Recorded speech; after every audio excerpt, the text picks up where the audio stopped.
Speedrunning is a unique way of experiencing games where the player is tasked with reaching a universally agreed finish flag as fast as possible. This can include using bugs, exploits, and other tricks or purely intended game mechanics. It's a method of play that takes practice, patience, and skill. But I'm not here to talk about speedrunning. In fact, I don't even like speedrunning. I find it stressful. So I found it especially interesting that Unsighted gripped me like it did. This little indie Metroidvania is built around time, runtime, and a broad theme concerning time. I heard a lot about this game before ever touching it, and it shocks me that I even gave it a chance. Typically hardcore games, or any game with specific stressors, are immediate turnoffs for me. To put in perspective, I don't like what Unsighted appears to be. Metroidvanias require backtracking, meticulous exploration, and are associated with that more hardcore audience, the kind that enjoys precise platforming and challenging combat. For reference, the genre comes from the marriage of two game styles, Metroid and Castlevania. But despite everything it associates with, Unsighted managed to hook me. It caught me so well I beat it in 2 sittings, a whole 2 days. The game is reasonably short and incredibly addicting. The main reason I found Unsighted so attractive is its ability to be inviting with material that I would normally find abrasive, especially to newcomers. It had a legible and sensible map. There was fair and challenging combat. It offers every tool necessary for time saving and provides a reasonable finish line. I didn't get lost, the game wasn't responsible for my deaths, and it made speedrunning accessible. And last but not least, it approached the LGBTQ community from a relatable angle without feeling awkward or overly forced. Taking a step back, Unsighted is a Metroidvania with an odd twist. It's a top-down action game with the genre's traditional elements of gear progression, backtracking, and intricate level design, but the twist is time. The game's made with time in mind. On the intended difficulty and settings, the game puts the player on a timer that results in a game over when it expires. Including the main character, all NPCs also have timers, which the player can change using the game's various systems. Therefore, if the player is not quick enough, they lose. Or worse, they lose comrades. It's made cleverly with accessibility in mind, and a massive fun factor to support what it demands. The game takes place in an apocalyptic cyberpunk setting, and the player will explore this destroyed futuristic city covered in mad robots, and fight to save their robo-kin. It's a 2021 indie game, and Studio Pixelpunk's first significant release. Many have called it the best roguelite in 2021. To get started, let's discuss the various systems and concepts that contribute to the gameplay. Unsighted is remarkably precise, all of the controls are responsive, and the game demands that of the player. Several systems rely on accurate mechanical inputs, such as dodging, parrying, reloading, and precise platforming. Dodging and parrying are obvious, but reloading and platforming might not be apparent. Reloading as a mechanic that can speed up the reload process if a quick button timing can be inputted, and platforming can require wall jumps, which requires precise timing and directional inputs. The responsive controls also complement the speedrunning intention with this game. Unsighted demands precision, and thankfully returns the favor with solid optimization and feedback. Unsighted features several difficulties and the option to remove the time limit on the player and the cast. Easy, normal, and hard are the options, although I can only really critique the standard difficulty as that was my experience. There's also an option to turn off time constraints, and while normal with time constraints feels fair and challenging, I understand that a literal ticking counter would intimidate some away from what is genuinely a fun game, gimmick or not. And while I believe that the limited lifespans of the characters add significantly to the message and experience of the game, I appreciate the option regardless. I won't sit here and gatekeep like some. I appreciate accessibility. On the topic of progression, there are several major factors. There are passive buffs, equipment, and a relationship system that ties greatly into the time format. Gear can be crafted, bought, or found in the world. Crafting recipes can be found or free-handed, so experienced players can skip certain areas by memorizing the recipes. Character's time can be extended by gifting an unlimited resource, and there are elemental variants of gear. There's plenty here to do to augment your character and roleplay combat as you wish. While gameplay ties everything together tightly, it wouldn't compete without its charm and writing. It achieves adoration through retro aesthetics, attractive characters, and warm themes. The entire game's art direction has a 16-bit aesthetic that fits both visually and audibly, combined with a post-apocalyptic cyberpunk setting, and the game features a distinct look. While it has the graphical fidelity of a modern 2021 indie game, it retains that retro look the devs aim for. The quality of the style is reflected in the gorgeous character designs, and to put it bluntly, they're heavily stylized and feature amazing detail. Many of the characters are expressive, and the less human ones exhibit lovely charm to make up for it. Sure, there's nothing alive about a merchant robot or anything human-like in a shark bot, but I still find them charming, especially Cleo, the fishing shark bot. In the same light, the themes in Unsighted are incredibly heartwarming. The best example is that Unsighted likes to keep hope in mind. There's a light in the darkness vibe, complementing a dark apocalyptic setting where all of mankind is dead or worse, with a mostly positive story is pretty smart. The love triumphs all met with hope triumphs all tone helps alleviate the stress associated with the time crunch and the difficulty. I'd also say that using limited time as a storytelling mechanism to further enforce the importance of personal relationships is a fun system that should be annoying and instead provides really fun interaction with the game. And finally, through clever design, Unsighted grinds its rough edges off with intelligent choices that affect many of the game's systems. Overall, it's really clever. I mentioned before that this mixture of genres isn't my cup of tea, but it handles my complaints and its abrasive inspiration well. All of these issues are subjective, they're my own personal complaints. But I love the accessibility and the thought put into players that may not be used to this kind of game. For clarity's sake, I'm going to list the issue and the solution adjacently. To start, I get lost in these games, and it's the biggest turnoff to any game I play. However, there's a very easy to read map. There's not an awkward semi-3D map like with Metroid Prime that could confuse me. All of the blocked routes have puzzles or solutions in the same area. And beyond that, there's an intended order to clear the dungeons shown from the beginning. It's tough to get lost in the game, and it's definitely a significant boon. All of this doubles for backtracking as it's mostly optional. If you want more upgrades, items, or desire to find alternate paths for later playthroughs, you can backtrack for all of that, optional. Otherwise, all backtracking required is very directed and not very tedious, thankfully. I've already said that combat remains challenging but fair, but I enjoy complex games, only when the player is given room to fail.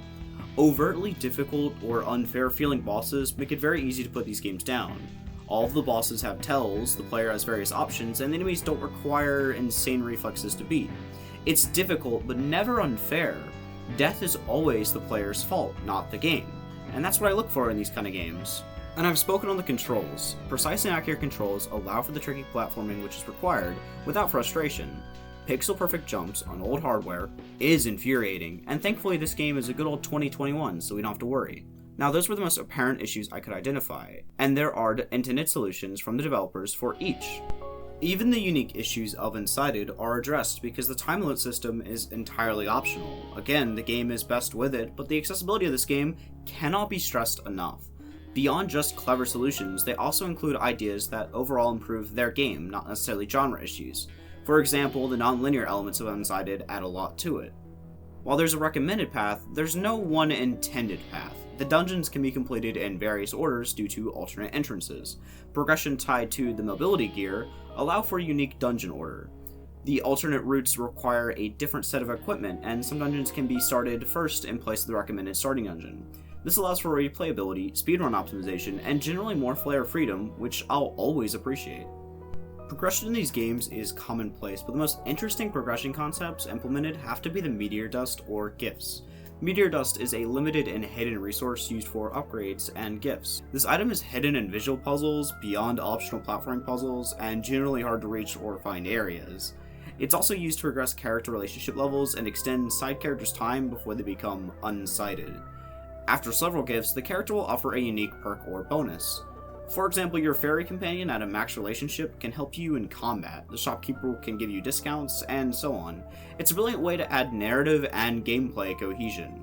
The mechanic is important and fun, and some of the benefits of gifts are really worth the investment. Now, to press on further, I have to warn y'all, because I'm about to get into some spoiler territory.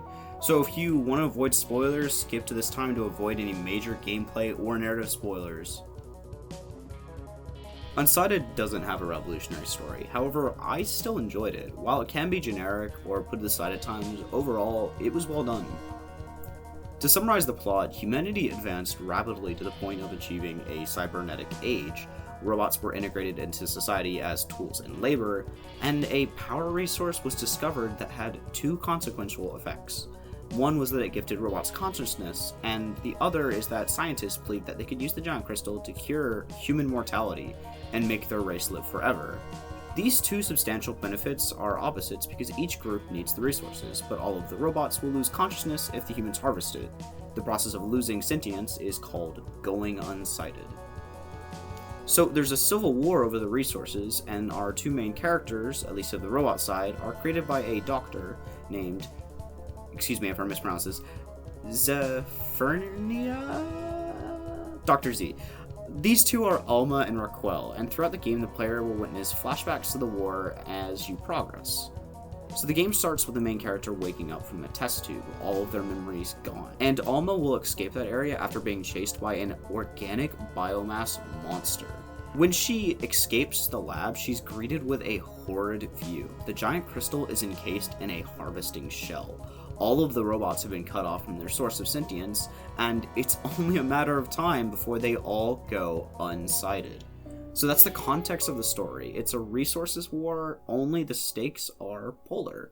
Humans are already sentient, and robots are already immortal. They both want what the other has. The difference is that the argument seems very clear that sentience is life, and that humans already have life, and robbing robots of life is awful. In fact, there's actually some irony in this game that's realized by the end, because the humans will forfeit their lives and time forever because of their hubris and greed. So their experiments, rashness, and fear of death culminate in corrupted life. They experiment on the crystal and themselves until mankind becomes the biomass monsters. Their selfishness ends up almost damning everyone, but the robots have a hero to save them, last second if need be. So the player goes on an epic journey to save their whole race, and ultimately their romantic partner. It's short and sweet, just like I like my indie games. So the story is not next level or grand in the sense of a massive JRPG. We're not playing Trails of Cold Steel, but it's functional and valuable, and it fits comfortably in the time allotted. The themes present are mostly generic, but tasteful and well done. The characters present are well designed in both visuals and in the writing. I found all of them likable, and it goes almost without saying that the game is pretty easy to clear and in a nice amount of time. It's also heavily encouraged to beat the game in a couple sittings because of the mortality of the NPCs and the main character.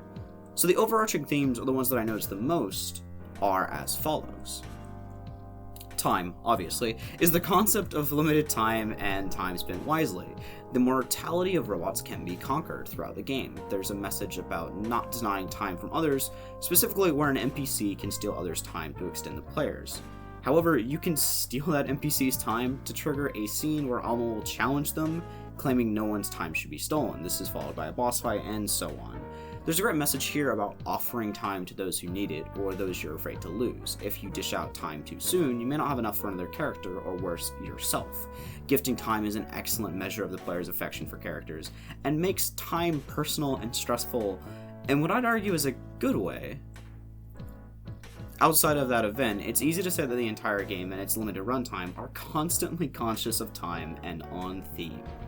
Another, and most likely the darkest theme, is the self-destructive nature of man, which I've already touched on. There's a lot to unpack.